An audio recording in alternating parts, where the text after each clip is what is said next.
Hi everyone, sorry that I'm not starting with the intro episode. I do need to access that on my ancient relic of a computer, but I'm just not willing to boot up the old girl today. I've got a new laptop, I'm just going to give it a go. We're just going to make an episode. I've been really missing this podcast and wanting to start again and finding myself in real executive dysfunction about it because that's the way my brain works, and there's so many steps to doing a podcast episode, one of which is booting up my truly ancient computer. But that's okay because I have a new laptop now, so that's what I'm gonna be making the podcast on from now on. But I do need to access all of my old episodes and access my introduction, and I will do that soon. What I had done, I had recorded my whole introduction a cappella, and I had done that a few days ago when I recorded a quarter of this episode, and then it all got lost. So I'm very upset about that, and we're not going to dwell on it. So this will be a great episode for the people who don't like my shenanigans and just want to get to the meat of the episode. We're just over a minute in. Let's go straight to it. Hello everyone. Those of you who have listened to this podcast before will know that each episode we cover one of the 6 Celtic nations. And those of you who are particular fans of this podcast will know that I always rotate in the same order, and that we have recently added Galicia and Asturias to our 6 Celtic nations. So now, technically, it's 8. But we are, of course, back to Wales, Welsh Wales, Cymru. I'm going to have to do all of this episode in one go now because I'm terrified of losing it all again. So we are back to Wales, and particularly we are going to look at the Brecon Beacons. And stop for breath. So the Brecon Beacons, otherwise known as Bannau Brechyniog in Cymraeg or Welsh, is a mountain region in south and mid Wales, and it is filled to the brim with myths and legends and folklore associated with ghosts and phantoms and giants and fairies and everything else. So I don't think I'm going to be able to cover every single folktale associated with Bannau Brechyniog, but we're going to give it a good go, okay? This might be part 1 because we will likely cover more stories again in the future. So a little tidbit before we get into it in earnest. Pen y Fan is the highest peak in South Wales, and that is situated kind of right in the Brecon Beacons, and alongside its twin summit of Corn Du, it was formerly referred to as Cadair Arthur, or Arthur's Seat, of course referring to King Arthur of Arthurian myths and legends, of which there is lots of overlap with Welsh mythology. And that brings us to our first topic of this Brecon Beacons focused episode, and that is Cadair Idris, or Idris's seat, or otherwise known as the chair of Idris. Now, Idris could refer to either a giant or a prince. Let's talk about the prince first and then the giant. So the Prince Idris, who became the King Idris ap Gwyddno, was a 7th century prince of Meirionedd in Gwynedd in Wales, which was an old kingdom, and he was said to have won a battle on this particular mountain, which is why it is named after him. However, like many folk tales and legends, there are often mistranslations and complications and different kind of versions of the story. So this king, this princely figure, he then also becomes known as Idris Gawr, or Idris the Giant. There's some speculation that one of the kind of mistranslations could be from Idris Awer, meaning Idris the Course. But of course, then we start getting the whole stories of Idris Gawr, this giant figure. And then you have this version of Idris and Cadair Idris, who was so large that he could sit in the summit of the mountain and use it as his chair, as his throne. And this is really one of my favourite types of legends, one that is directly rooted to the landscape, where you can actually visit the place of stories. I love it when I've talked about Bolster Giant in Cornish mythology and his blood dyeing the cliffs red, and you can visit St Agnes Coast today and see those lovely red cliffs and be reminded of Bolster Giant's blood as he's tricked by St Agnes herself. And I love a folk tale that is truly rooted in the landscape, and many, many, many of them are. So of course you can visit Cadair Idris today and think, that mountain there, imagine a giant so large that he could sit in that space as a throne and survey his old kingdom. Another really interesting part of this story is that apparently the giant could bestow either madness or brilliance on people who are brave enough to spend the night on the summit of the mountain. So that's almost a story that can be revisited today, in terms of you have this tradition of people sleeping on the summit of the mountain and either being given a gift or a boon of brilliance or the curse of madness. And you know what? You can do it today. You can go for a lovely adventure around the mountain and spend a night on the summit and see if you wake up any madder than you were before, or you wake up feeling truly brilliant. I'll leave that one up to you, and I won't try and convince you either way. But it's really touching on one of the special parts of folklore for me, and why I love folklore so much, because it has been a way for me to connect to the landscape, to connect to the land. I've told the story many times before that as I was growing up in Cornwall, I really wanted to leave. I was very bored.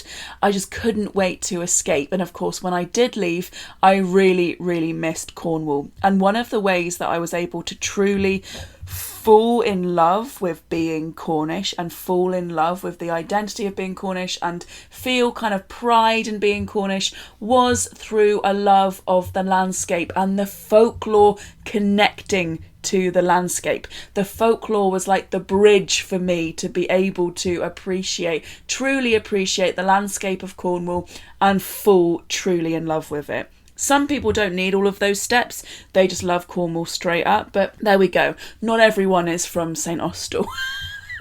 Some of us need a little bit of extra convincing to love it. And I'm planning on exploring around Brecon and other areas of South Wales as well. So I get that same feeling for Wales and the Welsh landscape and Welsh mythology. So that's just really my little tangent about how much I love the landscape and how, for me, folklore being rooted in the landscape is just one of the precious things about it, and why it's also a lovely thing to welcome people to these places. Say you didn't grow up in Wales or Cornwall, and you don't even have to justify having any family from these places. I know that there's lots of people from around the world who like to do that, who find joy in tracing their family history, but really I would say you don't have to have any familial connection to these places to fall in love with the landscape. And one of the great ways to introduce people to the landscape and to really get them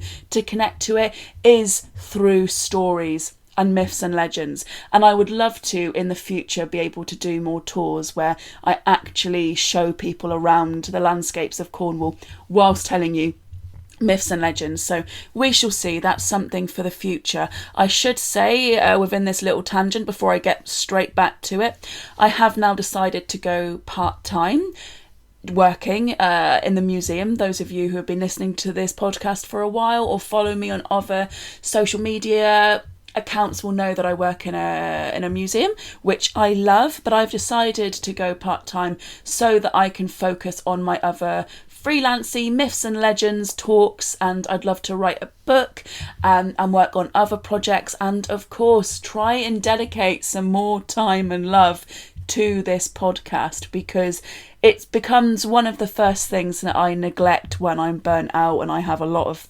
plates to juggle. But it is my baby, and it's one of the things that I'm truly most proud of. And every time I upload an episode, it goes straight to my confidence. It's a confidence boost. I love it. It makes me so happy to be able to connect to you all around the world who enjoy listening to the podcast, who love sharing these stories with me. I want to say you're so appreciated, all of you out there listening. I always feel like I'm sharing these stories with a bunch of friends around the world, and I've heard from people saying that the podcast feels like they're just listening to a friend recount a bunch of stories, and that's exactly the vibe I want to go for. So thank you so much. Let's get back to Cadair Idris. So from his supposed seat, Idris was able to observe the stars, and as I said, he could bestow madness or brilliance or poetic brilliance or inspiration or what have you to those who were brave enough to sleep on the summit. And there is also another story that was quite reminiscent of another Cornish giant to me, that there's a story of Idris like picking grit from his foot and chucking it down the mountain, and then the rocks formed, at a spot where you can still see today. And it just reminded me of Cormoran the giant on St. Michael's Mount, who swatted his wife for bringing back stones that he didn't like, and her tumbling of stones from her apron created Chapel Rock in Mounts Bay. And I love landscape stories like that. Silly little things like a giant dropping rocks from their apron, or picking grit from their massive feet and creating a spot that you can still visit today. I absolutely love that. So no matter which version of Idris we're talking about, whether it's the prince or the king or the giant, the name Cadair Idris has been around for a very long time. You can trace it all the way back to the 1400s. So it's been around for a very, very long time, this idea of the chair of Idris. And of course, that means that the stories surrounding it are much older as well. We mentioned before, it was the 7th century that there was said to be a prince or a king called Idris. So it's a story that's been around for a very long time. And that's another thing that I love about folklore, especially folklore rooted to the landscape, is that it's another way of holding stories. It's another way of capturing stories before there was a written record.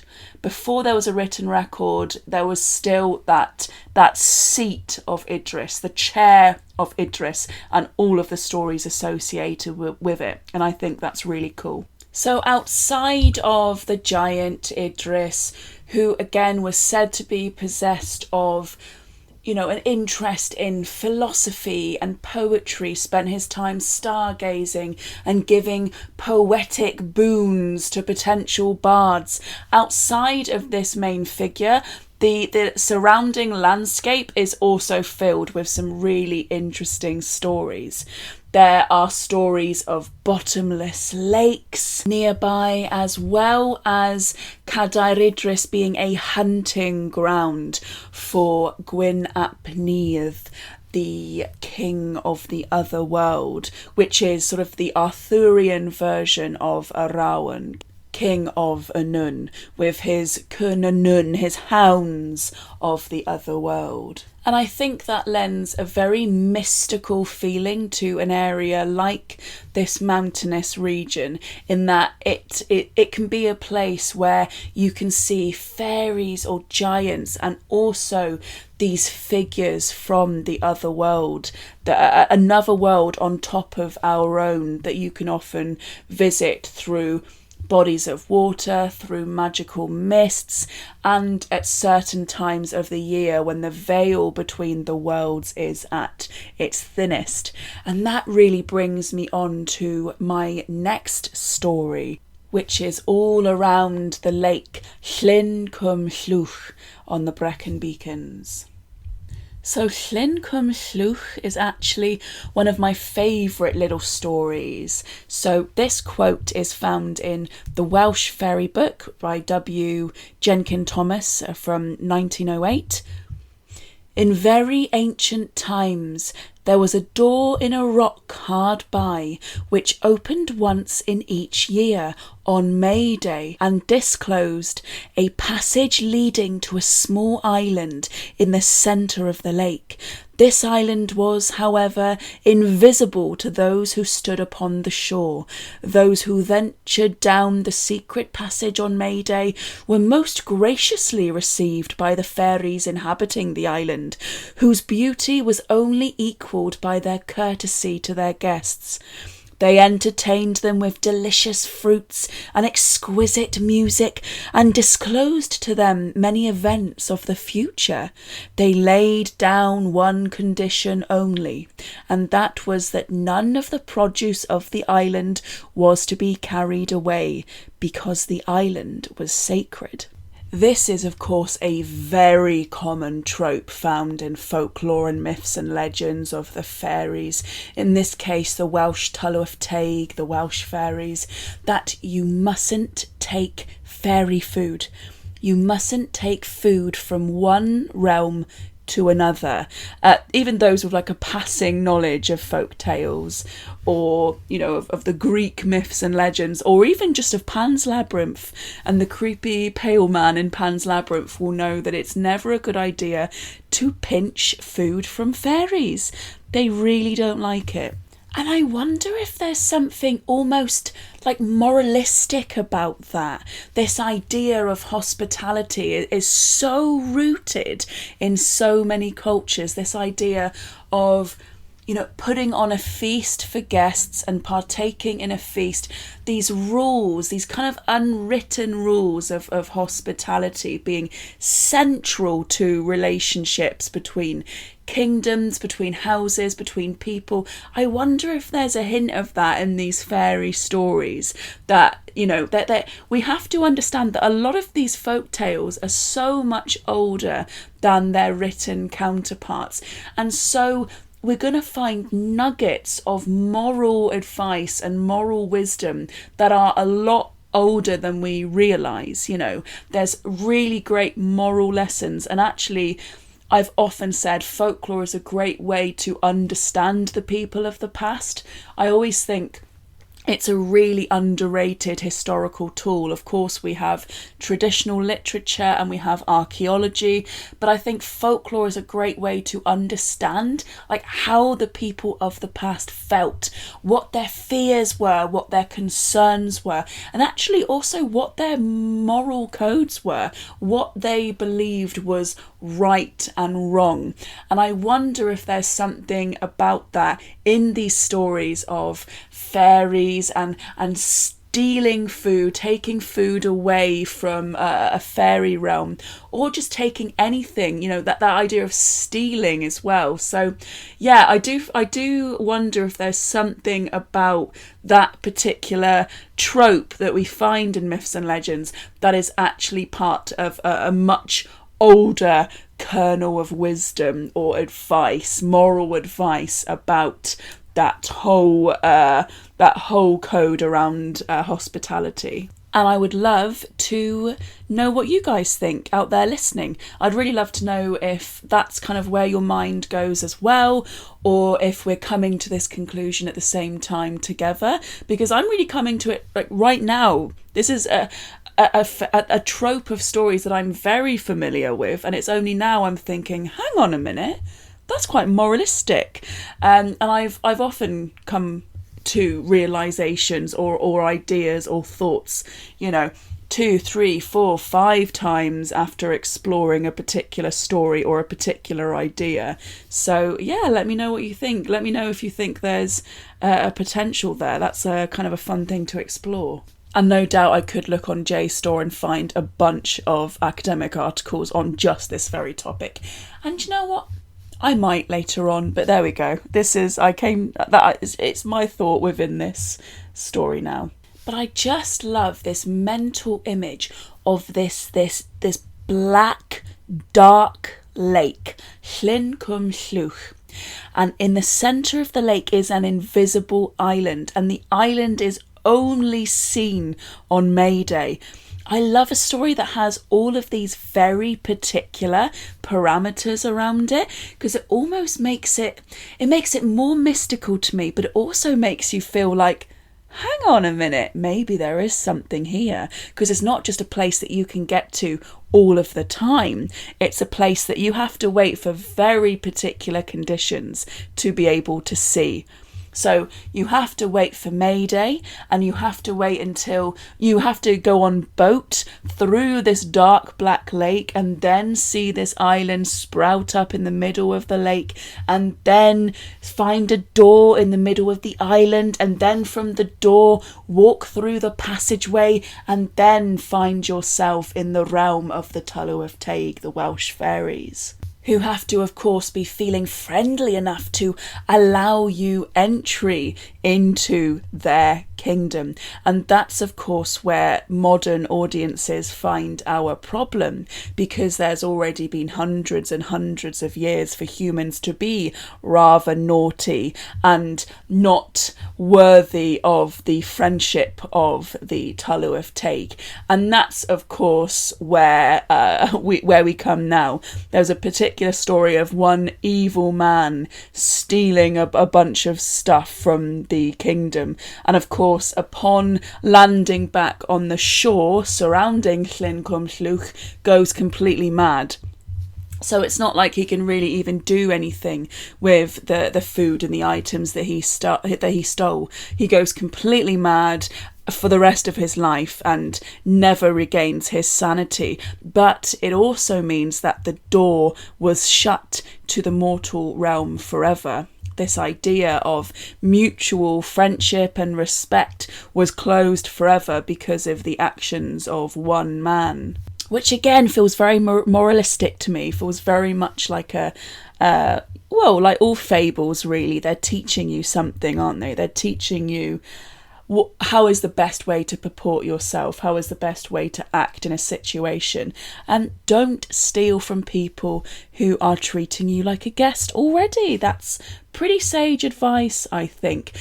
But it's another big condition for why you couldn't just visit this lake today and find this island, find this door, find this passageway and make your way to the fairy realm. It was already a place that had so many mystical conditions around it. And then you have this idea of even those being closed forever because of this one negative encounter with humans. So that's the fairy story around Llyn Cwm Llwch. And I just, like I said, I love how mystical that feels. That feels so archetypal folklore fairy tale to me. I absolutely love it. But there are lots of other stories associated with the lake as well. All it takes is stealing one single flower or piece of food or anything from a realm to just have that final end forever.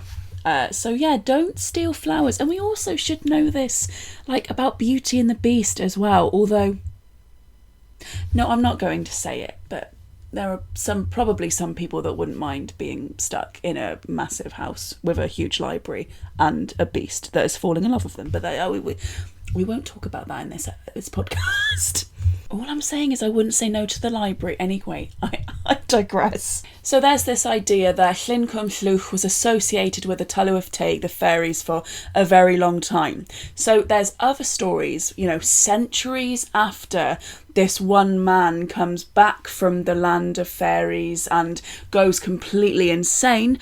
There's this idea of villagers coming together to drain the lake to look for fairy treasure and to look for some of the lost artefacts or any evidence or remnants of this magical place that has been associated with the lake. And so they come together and they start to drain the lake. And as they get to the very last stroke of the pickaxe, which would surely break the banks of the lake and flood it, a great and terrifying storm suddenly is conjured overhead. Forks of lightning lighting up the sky, thunder rolling around the mountains and the hills, and a bubbling of the water in the centre of this black, dark lake stops the visitors in their tracks, and they wait to see a gigantic head rise from the waters, and then a neck, and then shoulders, and then a torso, until a huge figure steps halfway out of the lake, the bottom of his body submerged, towering above them all, lightning still forking ahead behind him, illuminating his strange black hair and great face, thunder still being heard rolling around the mountains, and in a voice like thunder himself he declares, "If you disturb my peace, be warned that I will drown the valley of the Usk, beginning with Brecon town." And this was absolutely terrifying to the villagers before he even mentions the cryptic, "Remember the token of the cat." And then they are well and truly creeped out and frightened and not knowing what on earth is going on. And for a while they puzzle it over together until one villager finally confesses that he had in fact drowned a cat in Llyn Cwmllwch many years ago, at the behest of a woman who said, "This cat is too unruly, can you sort it out, can you get rid of it?" And then later this very man finds himself fishing in a lake miles and miles away, and that same cat pops up. And at the time that had frightened and confused him, but there was absolutely no way for him to piece this information together and to understand what on earth that could mean. But with the threat from the giant kind of bursting out of the water and saying, "Remember the token of the cat," what the giant is really threatening is that there is a connection between the small black lake of Llyn Cwmllwch and the much larger lake of Llyn Safadden, which is the lake that this young man had been fishing in. So really the giant has said, try any funny business in this lake again, and I've got connections to a much bigger lake that I will break and flood, and I will send it flooding all of your nearby towns and villages. So that's what the villagers take it to mean, and they cease their attempt to break the bank of the lake and to search for fairy treasure. And yet another story associated with the lake is that of an old woman, and in fact an old hag or witch. Is she a fairy, or is she just your classic folklore witch? I don't know, who is to say, but it's said that she is attempting to lure 900 people to drown in the lake so she can regain or remain beautiful and youthful forever. So I think that is another moralistic story about stop buying into society's views on what women should look like, because the more obsessed we become with our appearance, the more likely we are to start replicating crazy old folkloric witches to remain young and arbitrarily beautiful forever, when we could just grow old gracelessly and enjoy it. So I think that's a pretty good place to leave this episode. I'm a little bit paranoid about stopping mid-recording and losing all of this again. Last time I lost 10 minutes, this would be losing half an hour, and I don't think I can do that again. So I'm going to say thank you very much to everyone who has continued to listen to this podcast. Thank you very much for your patience in waiting 1,000 years for me to upload any episodes. I'm really hoping that going down to part-time, I can dedicate a lot more time and effort into this podcast, because it's my big passion project. It's my baby, and I would love to be writing more talks on myths and legends. I'm giving a few talks soon, so if you're not connected up with what I'm doing, I do have a website called celticshan.co.uk, but I also have an Instagram account, Celtic at Celtic_Shan. So please come and find me on there and keep up to date with the other things that I'm doing. Or, of course, this podcast does have a Patreon as well. So if you're feeling very kindly towards me, I will need the extra income now. No, I'm joking. I'm really joking. I've never made this podcast. It's always free. It will always remain free. But yeah, it's basically the Patreon is very appreciated right now when I find my feet. And yeah, thank you very much for being here. And I hope that it won't be as long until I upload the next episode. Okay, bye everyone. And I will boot up my old relic of a computer soon and get the introduction and the outro. Or I will just record. I will record another one. I'll record a whole new intro and outro. I have gotten rid of my subscription that gave me loads of royalty-free music, which is why there's not a lot of music in this episode.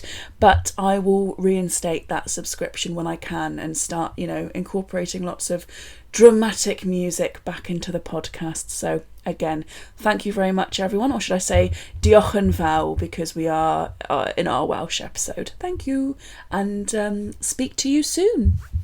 Oh my god, I found the a cappella intro. Oh my god. Okay, I'm going to upload it at the end just for a treat for those of you who have listened to the whole thing instead.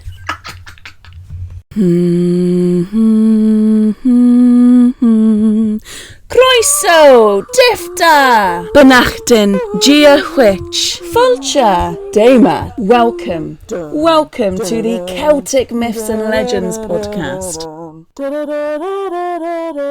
I am your humble host, Sian Esther Powell, and I'm going to be taking you on a journey through all the myths and legends of the 6 Celtic nations: Wales, Cornwall, Brittany, Isle of Man, Scotland and Ireland.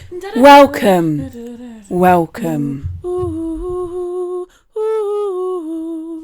That took me like hours.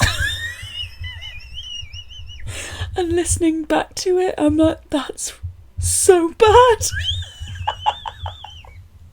Well, there you go. Enjoy.